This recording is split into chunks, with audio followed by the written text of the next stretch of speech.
Nagpanggap na baguhang intern ang anak ng chairman ng kumpanya. Subalit hindi niya lubos akalain ang magiging trato sa kanya ng mga empleyado.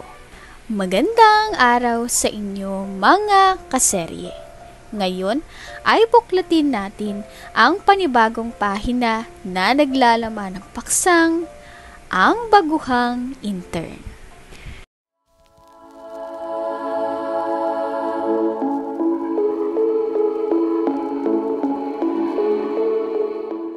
Si Daryl ay isang batang puno ng pangarap at determinasyon. Sa edad na 17, pinapakita niya ang kakaibang sipag at tiyaga na bihirang makita sa mga kabataan. Bawat araw, gumigising siya ng maaga upang magtinda ng taho sa kanilang baryo. "Ma, aalis na po ko." Paalam ni Daryl isang madaling araw, habang inaayos ang kanyang kariton ng taho. "Ingat ka anak, huwag mong kalimutan ang baon mong tubig." Sagot ng kanyang ina, si Aling Lourdes, habang pinupunasan ng pawis sa noo ni Daryl. Bawat hakbang ni Daryl ay puno ng sipag at pagmamahal para sa kanyang ina. Alam niyang hindi madali ang buhay nila.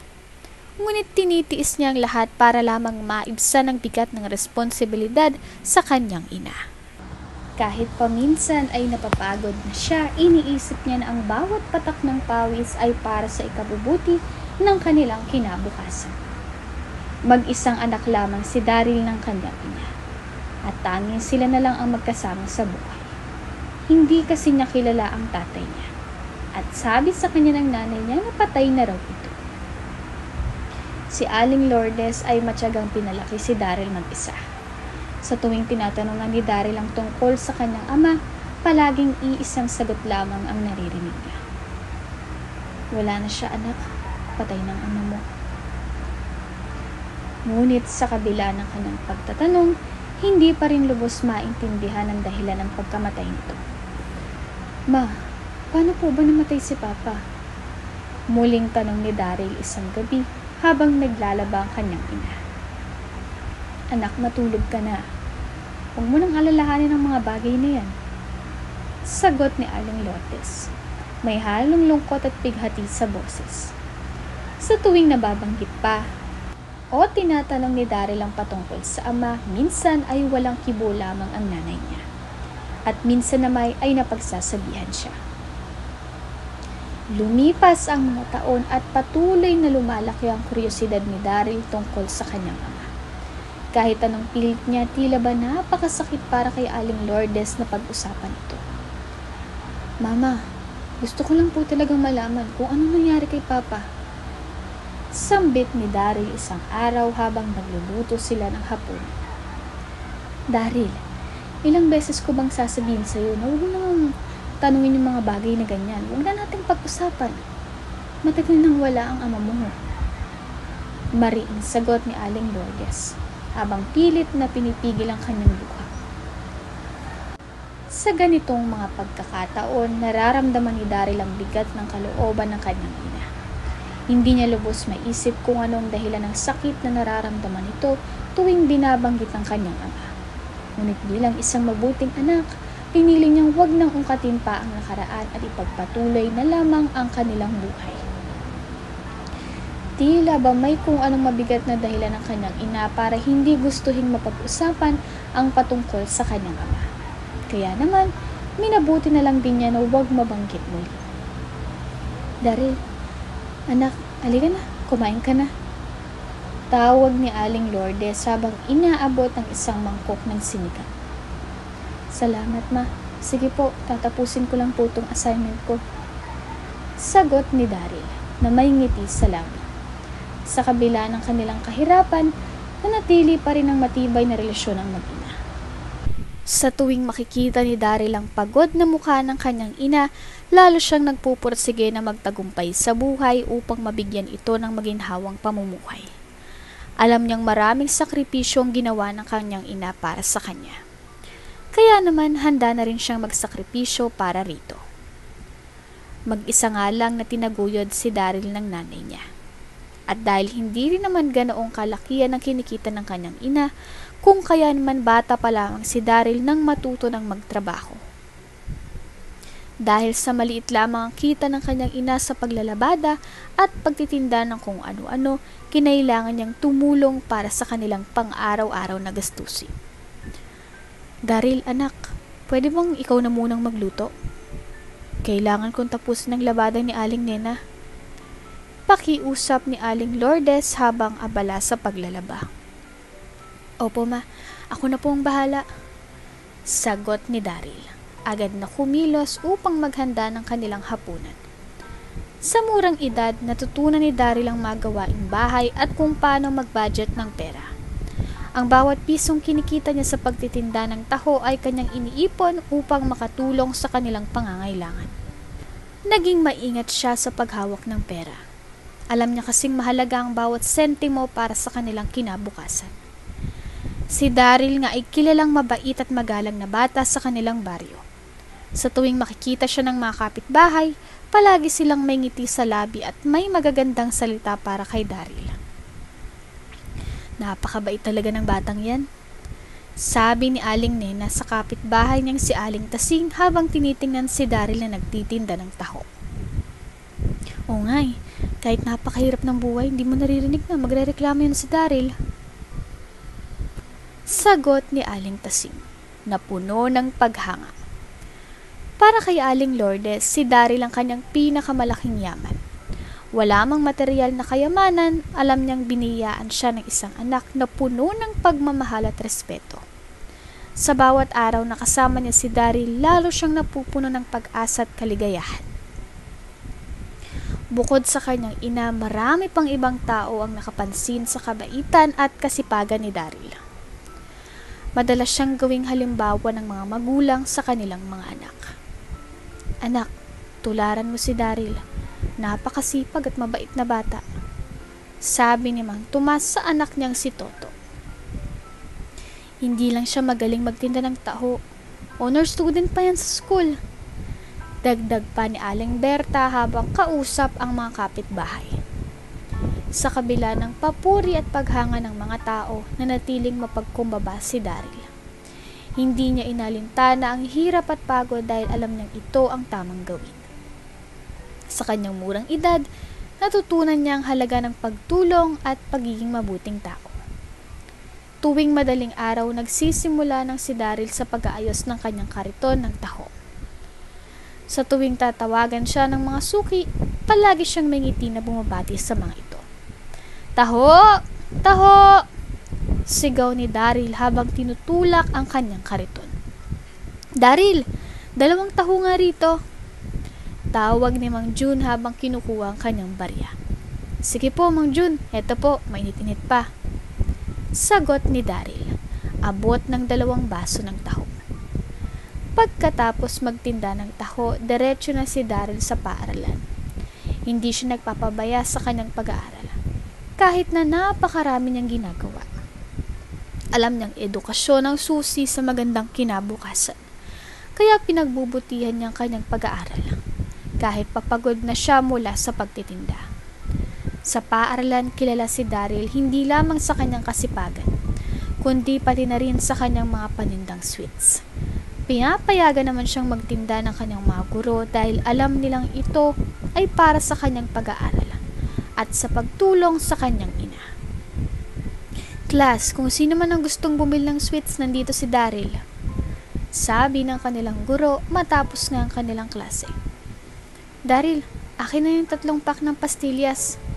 Sabi ni Maria, isa sa mga kaklase ni Daryl. Salamat Maria, heto bagong gawa ni Mama. Sabi ni Daryl habang inaabot ang mga pastillas. Bukod sa kanyang sipag at tiyaga, kilala rin si Daryl sa pagiging matulungin at mapagbigay. Hindi siya nagdadalawang isip na tumulong sa kanyang mga kaklase sa kanilang mga takdang aralin at proyekto. Sa kabila ng kanyang abalang schedule, palagi siyang handang maglaan ng oras para sa iba. Pagkatapos ng klase, hindi pa rin natatapos ang trabaho ni Daryl. Pagdating sa bahay, agad siyang tumutulong sa mga gawaing bahay. Daryl, pakidala mo nga itong mga labahin kay Aling Nena. Utos ni Aling Lourdes habang inaayos ang mga damit. Opo ma, ako na po ang bahala. Sagot ni Daryl. Agad na kinuha ang mga labahin. Habang naglalako ng mga paninda ang kanyang ina, si Daryl naman ay abala sa paglilinis ng bahay at pag-aasikaso ng kanilang mga alagang hayop. Sa bawat gawain, laging nakahanda si Daryl na tumulong sa kanyang ina. Alam niyang malaking bagay ang bawat tulong na maibibigay niya upang mapagaan ang buhay ng mama niya. Gayunpaman, hindi natatapos ang araw ni Daryl sa pagtulong sa bahay at pag-aaral. Sa tuwing may pagkakataon siya ay nagtitinda pa ng chicharon at balot sa gabi. Chicharon! Balot! Bili na kayo! Sigaw ni Daryl habang naglalako sa kanilang baryo. Daryl, akin na nga yung 5 balot. Sabi ni Mang Tony habang abot ang bayad. Sige po Mang Tony, ito po, mainit pa. Sagot ni Daryl habang inaabot ang mga balot. Kahit na pagod at puyat, hindi alintanan ni Daryl ang hirap. Alam niyang bawat pisong kanyang kikitain ay makakatulong sa kanilang pang-araw-araw na gastusin at sa kanyang pag-aaral. Kahit na maraming beses na siyang napupuyat, iniisip niya pa rin ang kanyang ina at ang kanilang kinabukasan. Ngunit sa kabila ng kanyang kasipagan at kabaitan, hindi rin naiwasan ni Daryl na makaranas ng pambubuli sa paaralan. Madalas siyang napagtripa ng kanyang mga kaklase, lalo na ng mga kasama niya sa ranking. Tingin mo si Daryl, nagtitinda na nga ng taho, nagtitinda pa ng chicharon at balot. Mukhang uhaw na uhaw sa pera ha, sabi ni Greg, isa sa mga kaklase ni Daryl. Oo nga, baka mamaya nagtitinda na rin yan ng kung ano-ano para lang kumita. Sabat naman ni Mark. Sa kabila ng mga pang-aasar at pangungutya, hindi pinansin ni Daryl ang mga ito. Alam niyang mas mahalaga ang kanyang ginagawa para makatulong. Hindi niya hinayaang sirain ng mga bully ang kanyang determinasyon at pagnanais na makapagtapos ng pag-aaral. Hindi nga lang sa salita nakaranas ng pambubuli si Daryl. Pati na rin sa mga di kaaya-ayang gawain ng kanyang mga klase na laging pinangungunahan ni Greg. Madalas na tinatago ng mga ito ang kanyang mga gamit. O kaya naman ay pinagtitripan siya sa harap ng maraming tao. Pero sa kabila ng mga pambubuli, patuloy pa rin si Daryl sa kanyang ginagawa. Alam niyang hindi dapat siya magpaapekto sa mga taong walang magawa kundi saktan siya. Pinili niyang maging matatag at ipagpatuloy ang kanyang mga pangarap para sa kanyang ina. Isang araw, habang nagtitinda ng sweet si Daryl sa paaralan, lumapit si Greg at ang kanyang mga kaibigan. Daryl, pahingi naman ng isa, sabi ni Greg habang kinuha ang isang pack ng pastillas. Huwag niyo naman sanang kunin ng walang bayad. Pakiusap ni Daryl dahil alam niyang maliit lang ang kita sa kanilang paninda. Bakit? May magagawa ka ba? Sagot ni Greg habang kinakain ang pastillas na kinuha. Napapikit na lang si Daryl. Pilit na iniintindi ang sitwasyon. Alam niyang hindi niya kayang labanan ng mga bully, kaya tinitiis na lamang niya ang mga pang-aabuso. Iniisip na lamang niya na darating din ang araw na makakawala siya sa ganitong sitwasyon. Natuwa nga siya nang maisip na malapit na ang graduation nila. Nangangahulugan lamang na malapit na ring matapos ang kalbaryo niya dahil maghihiwalay-hiwalay na rin sila sa wakas ng mga kaklase niyang nang aalipusta lamang sa kanya. Ma, malapit na po ang graduation namin. Sa wakas, konti na lang po, makakausad na rin tayo. Sabi ni Daryl habang nakangiti. Oo nga anak, malapit na rin magbunga ang lahat ng pagsisikap mo. Sagot ni Aling Lourdes, puno ng pagmamalaki sa kanyang anak. Sa kabila ng mga pagsubok, masaya si Daryl dahil alam niyang makakamit na rin niya ang kanyang pangarap na makapagtapos ng high school. Alam niyang ito ang simula ng mas maganda pang kinabukasan para sa kanilang mag-ina. Habang nalalapit ang kanilang graduation ay palihim din pala itong pinaghandaan ng kanyang ina na nag-iipon pala para maibili siya ng regalo. At makakain man lang sila sa labas bilang pagdiriwang dahil si Daryl ang valedictorian sa kanila. Daryl, may sorpresa ako sa'yo sa araw ng graduation mo. Sabi ni Aling Lourdes isang gabi habang nag-aayos ng paninda. Talaga ma? Ano po yun? Tanong ni Daryl, puno ng kuryosidad. Basta anak, malalaman mo rin sa tamang panahon. Sagot ni Aling Lourdes na may ngiti sa labi. Habang papalapit ang graduation, lalo pang pinagsusumikapan ni Aling Lourdes na makapag-ipon.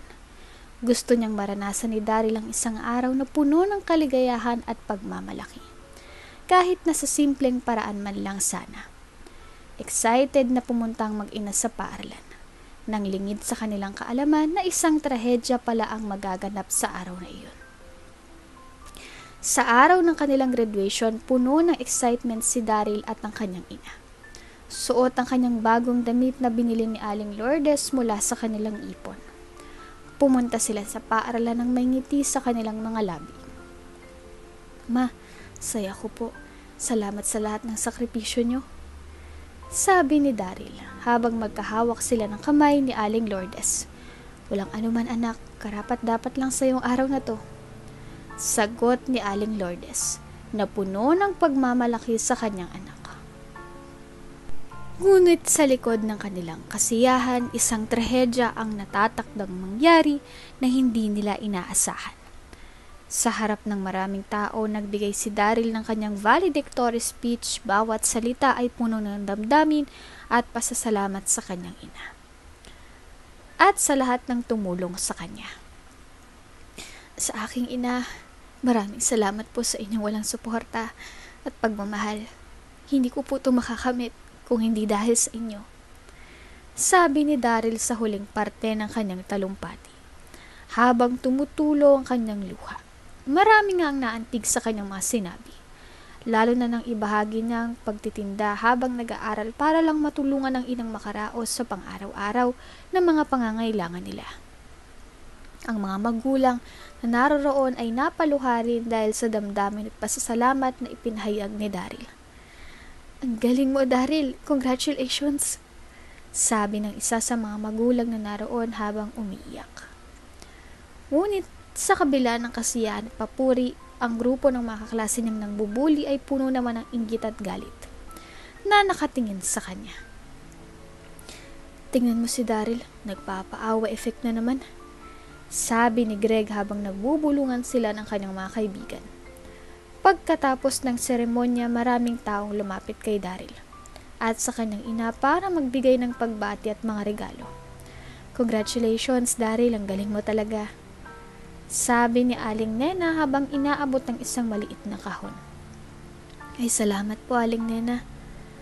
Sagot ni Daryl habang tinatanggap ang regalo. Para sa ito, Daryl, konting tulong lang para sa pangkolehiyo. Sabi ni Mang Tony habang inaabot ang sobre na may laman na pera. Maraming salamat po, Mang Tony.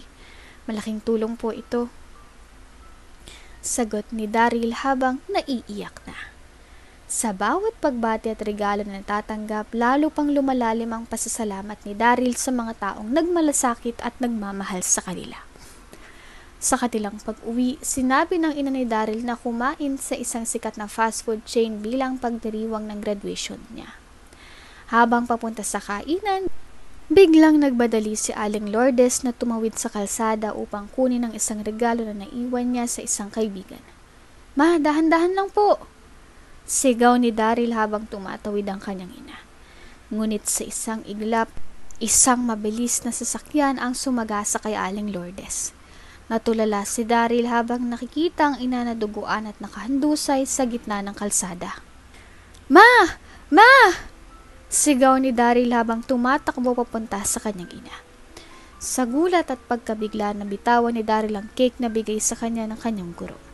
Tumakbo siya patungo sa kanyang ina na wala nang malay sa daan. Ma! Gising po! Mama! Sigaw ni Daryl habang niyuyugyog ang katawan ng kanyang ina. Ang mga tao sa paligid ay nagsimulang magtipon-tipon. Tumawag ng ambulansya at sinubukang tulungan si Aling Lourdes. Ngunit sa kabila ng kanilang pagsisikap, hindi na nagising si Aling Lourdes. Agad na dumating ang ambulansya at itinakbo ang ginang sa ospital. Si Daryl ay kasamang sumakay. Hawak-hawak ang kamay ng kanyang ina habang umiiyak. Ma, huwag niyo po akong iwan. Kailangan ko po kayo. Akit ka pa pag-graduate ko ng college, oh. Sabi ni Daryl habang tumutulo ang kanyang luha. Pagdating sa ospital, agad na isinugod si Aling Lourdes sa emergency room. Si Daryl naman ay naiwan sa labas. Nagdarasal at umaasa na magiging maayos ang kanyang ina. Dok, paano po ang kalagayan ng mama ko? Tanong ni Daryl sa isang doktor na lumabas mula sa emergency room. Pasensya na iyo, ginawa na namin ang lahat. Pero maluba ang tama ng nanay mo. Sagot ng doktor habang umiiwas ng tingin kay Daryl. Niyakap ni Daryl ang kanyang sarili habang bumagsak ang kanyang mga luha. Alam niyang wala ng kanyang ina. Ang araw na dapat sana'y puno ng kasiyahan ay naging isa sa pinakamalungkot na araw sa buhay ni Daryl. Naiwang mag-isa, hindi niya alam kung paano magsisimula muli. Ma, bakit po ganito? Bakit ngayon pa? Umiiyak na tanong ni Daryl habang yakap-yakap ang magagamit ng kanyang ina. Sa kabila ng sakit at lungkot, alam ni Daryl na kailangan niyang magpatuloy. Subalit sa mga oras na iyon, wala siyang ibang magawa kundi ang umiyak at magdalamhati. Sa tulong ng mga kaibigan at kapitbahay, na ipalibing ng maayos si Aling Lourdes, kahit na isang araw lamang itong binurol. Si Daryl ay walang sawang nagpasalamat sa lahat ng tumulong at nagmalasakit sa kanila. Maraming salamat po sa inyong lahat. Hindi ko po alam kung paano ko kayo pasasalamatan. Sabi ni Daryl habang humahabol-gol. Huwag kang mag-alala, Daryl, nandito lang kami para sa'yo. Sabi ni Aling Nena habang niyayakap si Daryl. Sa kabila ng lungkot, naramdaman ni Daryl ang init ng pagmamahal at suporta ng kanyang komunidad. Alam niyang hindi siya nag-iisa sa kanyang pagdadalamhati. Pagkatapos ng libing, umuwi si Daryl sa kanilang bahay, na puno ng alaala ng kanyang ina. Sinimulan niyang linisin ang bahay. Pilit na inaalalang bawat sandali na kasama ang kanyang ina. Ma, gagawin ko po ang lahat para maging maayos ang buhay ko, tulad po ng pangarap niyo. Sabi ni Daryl habang pinupunasan ang kanilang mesa. Bawat sulok ng bahay ay may kwento ng pagmamahal at sakripisyo ng kanyang ina. Pinilit ni Daryl na maging matatag. Alam niyang ito ang gusto ng kanyang ina para sa kanya. Sa tuwing sumasapit ang gabi, hindi maiwasan ni Daryl na umiyak at makaramdam ng labis na pananabik sa pagkawala ng kanyang ina. Ang bawat gabi ay puno ng kalungkutan at pangungulila. Ma, miss na miss ko na po kayo. Sabi ni Daryl habang nakatingin sa larawan ng kanyang ina. Sa kabila ng sakit, pinilit ni Daryl na magpatuloy sa kanyang buhay. Ginawa niya pa rin ang kanyang mga nakagayuan. Nagtinda ng taho, sweets, chicharon at balot. Alam niyang kailangan niyang magpatuloy para sa kanyang ina. At alam niyang iyon din ang nais nito para sa kanya. Nang sumapit ang bakasyon, ay napagdesisyonan ni Daryl na magtrabaho bilang kargador ng bigas sa palengke. Alam niyang kailangan niyang mag-ipon para sa kanyang kolehiyo. Kuya, pwede po ba akong mamasukan dito bilang kargador? Tanong ni Daryl sa may-ari ng bodega ng bigas. Sige Daryl, alam kong masipag ka at matyaga. Pasok ka na bukas. Sagot ng may-ari ng bodega. Sa bawat sakong bigas na kanyang binubuhat, iniisip ni Daryl ang kanyang ina at ang kanilang mga pangarap. Alam niyang sa pamamagitan nito, mas malalapit siya sa kanyang pangarap na makapagtapos ng kolehiyo. Isang araw habang nagtatrabaho ay bigla na lamang bumungad sa harap niya si Greg. At sa hindi niya malamang dahilan ay binutas nito ang sako ng bigas na pasan-pasan niya dahilan upang matapon ang mga laman nito. Greg, anong ginawa mo? Bakit mo yun ginawa? May halong galit at lungkot na tanong ni Daryl sa lalaki. Wala lang. Sige na. pulutin mo ng mga butil ng bigas, kundi masisisante ka. Matapang na utos ni Greg sa kanya. Bakit? Ikaw ang nagbutas ng sako ah. Saka ikaw dapat ang magbayad nito. Ani ni Greg. At bakit ko naman babayaran yung bagay na akin naman? Dapat lang ikaw managot niyan. Kung hindi, isusumbong kita kay Dad. Ani pa ni Greg na tila ba ay nagmamayabang pa. Napatulala na lamang si Daryl nang mapag-alamang anak pala si Greg ng mabuting lalaki na amo niya. Kaya kahit medyo pikon sa ginawa sa kanya ay nagpasensya na lang siya at hindi na pinatulan pa. Simula nga noon ay mas naging kalbaryo pa ang buhay ni Daryl nang dahil kay Greg na kung gawin siyang utos-utosan ay waring pati pagkatao niya ay binili nito. Hindi naman magawa ni Daryl na umalis. Dahil maliban sa kailangan niyang pag-ipunan ng para sa kanyang pagkokolehiyo ay malaki rin ang utang na loob na kanyang tinatanaw sa ama ni Greg. Lumipas ang buwan at sumapit na rin ang araw ng kanilang pasukan sa unang taon sa kolehiyo. Masaya at excited si Daryl, habang hawak ang maliit na larawan ng kanyang ina papunta sa klase nito. Lahat ay nagpakilala at nagbigay ng pagbati sa bawat isa. At laking gulat na nga lang ni Daryl nang ang huling tumayo upang magpakilala ay si Greg. Magandang araw po sa lahat. Ako nga po pala si Greg Anthony Hermosa, 18 years old mula sa Barangay Manlapas. Masaya akong makilala kayo at sana ay maging magkakaibigan tayo. Pagbati pa nga ni Greg na animoy isang mabait na bata. Nakaramdam tuloy bigla si Daryl ng masama. Nang maisip ang maaari niya na namang sapitin, ngayon na nasa isang eskwelahan lang din nag-aaral si Greg. Lumipas ang mga araw, linggo, hanggang sa maging buwan, na katulad ng inaasahan ni Daryl ang masamang gawain sa kanya ni Greg ay muling nagpatuloy.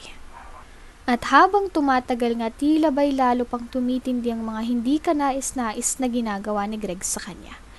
Lalo pa ang gawin siyang utusan.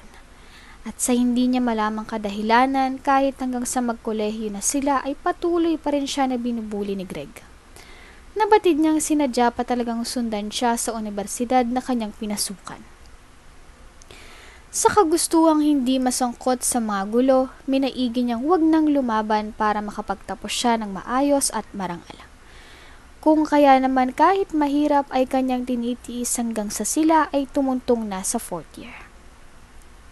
Isang araw habang abala si Daryl sa pagbabalot ng mga ititinda niyang kakanin, isang tawag mula sa hindi inaasahang tao ang kanyang natanggap. Hindi akalain na isang simpleng pagsagot ng tawag na iyon ay doon na pala magbabago ang takbo ng buong buhay niya. Buhay na malayo sa nakalakihan at buhay na minsan na rin niyang kinasabikan. Iho, ako ang iyong ama. Kaya tagal na kitang hinanap.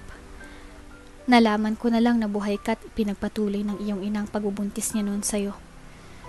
Nang matukoy ko na ang kinaroroonan niya, malungkot akong malaman na pumanaw ng mama mo. Subalit nagpapasalamat ako na buhay ka. At pinalaki ka niya ng maayos, anak. Ani ni Don Falco, isang bilyonaryong businessman na siya palang kanyang tunay na ama. Nangyari pa lang ang kanyang ina ay hindi tanggap noon ang pamilya ng kanyang ama. Kung kaya't palihim itong kinausap ng tatay niya na layuan at huwag sirain ang kinabukasan. Mayaman kasi ang pamilya ng kanyang ama. At talaga namang mataas ang standard ng pamilya nito. Kumpara sa kanyang ina na isang independent na babae noon. Napag-alaman pa ng kanyang ina na ipapakasal ng ama sa mayamang babae. Kaya nagdesisyon ng nanay niya noon na magpakalayo-layo. At tago na lamang siya mula sa ama. Doon niya palang lubos na naunawaan kung bakit tila ganoon na lamang ang kanyang ina sa tuwing na pag-uusapan ng patungkol sa kanyang ama. May kirot man sa damdamin, subalit hindi rin maipagkakailan ni Daryl ang labis na pagkasabik sa kanyang ama. Nauunawaan niyang dahilan nito at hindi niya rin naman pinagdamot ang kapatawaran para rito. Lalo na ang tanging kanyang ama na lamang ang natitirang pamilya niya. Anak, gusto ko sanang ikaw nang mamalakad sa kumpanya ko. Wala akong ibang anak kundi ikaw lang. At wala akong ibang pagkakatiwalaan sa lahat ng meron ako kundi ikaw lang din. Kaya sana, tanggapin mo ng alok ko. Para sa'yo talagang lahat ng to. Dito ka na magtrabaho, iho. Ikaw ng mga siwa sa ating kumpanya. Ani ni Don Falco. Napilit na kinukumbinsi ang anak sa kahilingan nito. Pa, salamat sa tiwala. Pero, kailan lang din po buhat nung una tayong nagkakilala. At malapit na rin po akong graduate. Sana po, bilang panimula ko sa inyong kahilingan, at pang mapag-aralan ko munang mga bagay na dapat kong malaman at matutunan. Hayaan niyo po sana ako dito na mag-OJT. At sana, hayaan niyo po ako na lihim ang tunay kong pagkatao. Gusto ko pong maging patas ang trato sa amin ng mga kasabayan ko mag-OJT dito na madedeploy po. At higit sa lahat, gusto kong matutuhan lahat at maabot ang mga nais ko nang dahil sa sarili kong pagsisikap.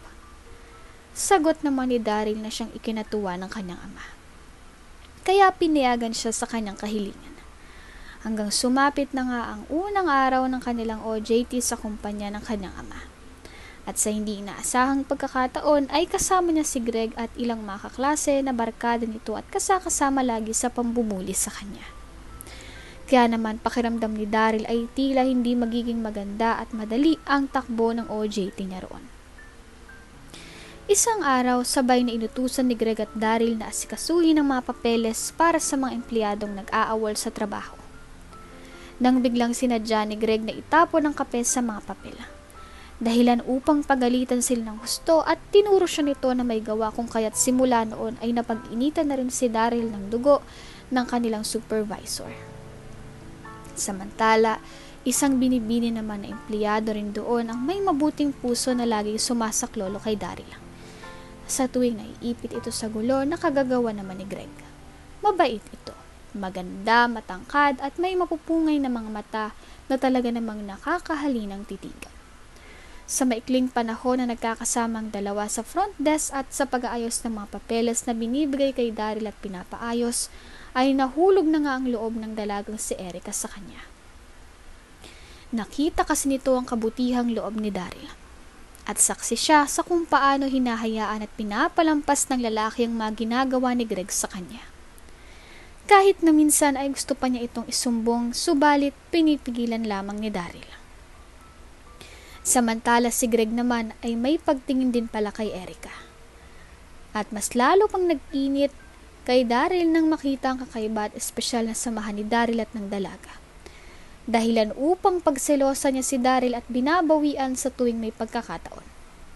Hoy, di ba sabi ko sa'yo tanggalin mo lahat ng stapler nito? Ba't di mo pa tinatapos? Tatamad-tamad ka, puro ka pa kikipaglandian. Mayabang na utos ni Greg kay Daryl. Hindi ako nakatoka dyan. Kay Andrew yan sa pagkakaalam ko. Ang gagawin ko ngayon ay mag-ayos ng mga attendance sa kabilang department. Siguro kausapin mo na lang si Andrew. Mahinahon namang paliwanag ni Daryl pero lalo lamang itong ikinainis ni Greg. Dahilan para ibato sa kanya ang stapler na tumama sa noo ni Daryl. Sakto namang nakita iyon ni Erica at pinagalitan si Greg.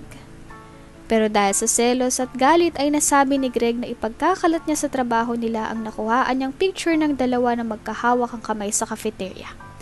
At nagbanta na sisiraan ang mga ito sa maraming tao. Sige, gawin mo. Subukan mo. Tingnan natin ang kalalagyan mo. Tingnan mo. Intern ka pa lang dito at empleyado ako. Sino sa tingin mong ang paspaniniwalaan, ha? Matapang nasabi ni Erica ng tila ay napuno. Aba, hinahamon mo ko, tandaan mo, intern pa lang ako. At kahit anong gawin ko, di nun maaapektuhan ng trabaho ko. Ikaw, empleyado ka na kamo, di ba? Anytime pwede kang matanggal. Di mo ba naiisip yun? Sagot naman ni Greg. Tama na yan. Halika na, Erica. Kakausapin ko na lang siya mamaya. Ani ni Daryl at pilit na inawat ang namumuong tensyon sa loob ng silid. At dahil sa ayaw nga ni Daryl ng gulo at lalong ayaw niyang madamay si Erica, nakiusap siya kay Greg na burahin ang larawan nila at tigilan ng dalaga. Wow! Bakit? Ikaw ba si Superman? Hoy! Huwag kang magmamagaling sa lahat ng oras. Baka makita mo na lang na nasa taas na ako, ikaw utusan ka pa rin. Mayabang na ani ni Greg. Greg, ba't ganyan ka sa akin? Simula nung high school pa lang tayo hanggang nag-college at ngayon hanggang dito. Ano ba? Yung ginugugol mong oras mo at lakas mo sa pagsira mo sa akin, bakit ano bang nagawa ko sa'yo? Saka hindi ka ba napapagod? Seryosong tanong ni Daryl. Masyado ka kasing magaling. Bida-bida, nakakairita. Hindi ka mawala-wala sa landas ko. Nang dahil sa'yo, lagi na lang akong nakukumpara sa iba ng tatay ko. Lalo nang ikumpara sa'yo, nakakasuka. Ani ni Greg. Bakit? Sino bang pilit na dumidikit sa akin? Hindi ba't ikaw? Kahit saan ako magpunta, andun ka rin. Ganun ba kataas ang insecurity mo? Payo lang ha. Baka iksira mo pa mismo ang pagsira ng buhay ng iba na wala namang ginagawang masama sa'yo. Matapos ngang sabihin ni Daryl ang mga katagang iyon ay nag-walk out siya at hindi na binigyan ng pagkakataong makapagsalita muli si Greg. Kaya naman gano'n na lang ang inis nito at sinabi sa text na bukas ay kakalat ang larawan nila at masisira si Erica kapag hindi niya sinunod ang gustong gawin niya. Kinabukasan, maaga pa lang ay makikita nang nagmamap si Daryl ng sahig sa loob ng building na kanilang pinapasukan bilang mga intern. Iyon ang naging utos sa kanya ni Greg, sa kagustuhang makita siyang katawa-tawa sa harap ng marami.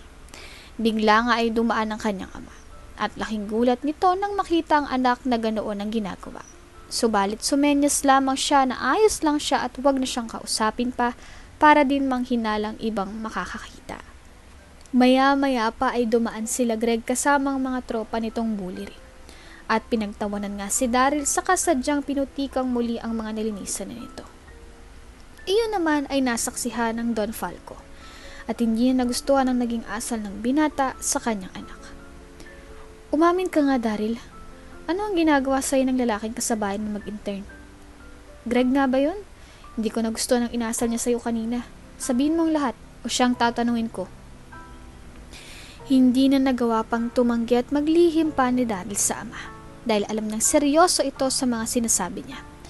Kaya naman wala siyang choice kundi ang sabihin dito ang lahat simula umpisa ng mga pinagdaanan niya sa kamay ni Greg. How dare he is! Galit na sambit ni Don Falco. Pilit siyang pinakalma ni Daryl at pinakaisapan na huwag munang gagawa ng bagay ukol doon at hayaang siyang gumawa ng aksyon para matuto ng leksyon si Greg. Mabilis na lumipas ang panahon at sumapit na nga ang araw ng kanilang graduation. At dahil nga matalino si Daryl, siya ang tinanghal na summa cum laude sa kanila.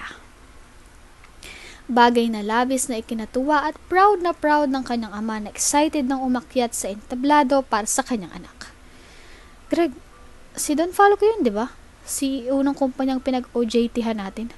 Ba't siyang umakyat kay Daryl? Nagtatakang tanong ni Andrew kay Greg. Siguro natuwa dahil suma nga naman si Big Boy at wala nang magulang. Baka naawa, kaya sinamahan na lang.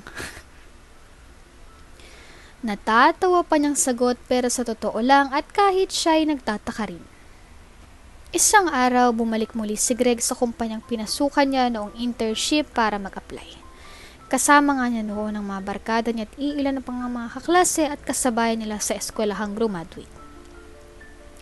Malaki kasi ang sahod at maganda ang benepisyo roon. Kaya isang malaking pagkakataon nga naman doon ang makapagtrabaho. Maligayang pagbati. Pumasa kayo sa aming mga naunang pagsusulit. Kaya naman mapalad kayong maging kabilang sa mga sasalang sa last interview natin. Proceed po tayo roon at isa-isa po kayong papasok sa office ng CEO dahil siya po mismo ang mag-interview sa inyo. Sabi ng sekretarya. Uy, excited ka na ba bro? Buti hindi natin kasabayan yung si Daryl, no? Ani ni Andrew. O nga eh. Saan kaya tinapon yun? Naturingang summa cum laude. Sumalangit pa nga yata at di na nakapag-apply. Ani Greg at sabay silang nagtawanan. Excuse me po, kayo po bang lahat ay nagaling sa SBHJ College? Pinapatawag po kayong lahat ni sir. May pagtatakang pumasok silang lahat sa opisina ng CEO at laking gulat nila nang makitang nakaupo roon ang lalaking kinakainisan ni Greg. Si Daryl. Anong Putol na sabi ni Greg. Magandang araw. Siguro, kilala niyo na ako at hindi ko na kailangan pang ipakilala ang sarili ko. Kaya sige, simulan natin ang huling pagsasalang sa inyo. Simula sa iyo, Mika, sumunod ikaw, Andrew, at sunod-sunod kayo hanggang kay Greg sa dulo. Maaari niyo bang ibahagi ang mga naging karanasan niyo sa internship niyo? Lalo na yung mga nanggaling dito noon? Ano bang maipagmamalaki niyong ginawa nung habang kayo nasa internship pa? Bakit sa tingin niyo karapat dapat ko kayong tanggapin sa aking kumpanya? Karapat dapat nga ba?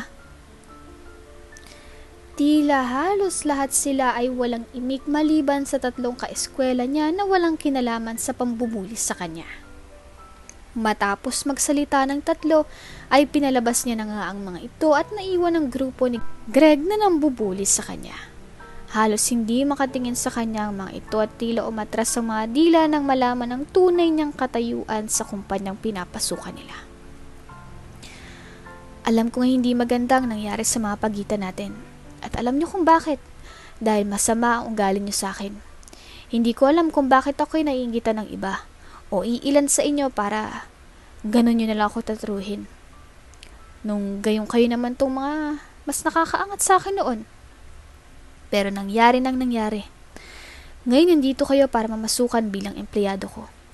Ayokong gamitin ang pagkakataong to para bumawi o gumante. Lalo't alam ko at nakita ko rin ang mga kakayahan niyo. Iba ang personal na issue sa trabaho. Pero gusto ko lang malaman nyo, hindi sa lahat ng oras magagawa nyong kaya-kayanan lang ang lahat. Kahit na sinong gusto nyo, dahil alam nyong mahina. Huwag kayong maging mayabang, dahil hindi nyo alam baka balang araw, ang inaalipusta at kinakawawa nyo, siya palang hihingin nyo rin ng tulong pagdating ng araw. Naway matutunan nyo ng baguhin ang mga kagaspangan ng pag-uugali nyo. Ayoko nang may maduming isip, bunganga at gawa sa kumpanya ko. Bibigyan ko kayo ng pagkakataon dahil likas din kayong may galing at talino. Pero wag na wag kayong magkakalat. At lalong wag na wag niyong gagawin sa iba ang trahedyang pinaranas niyo sa akin. You're hired, makakalabas na kayo.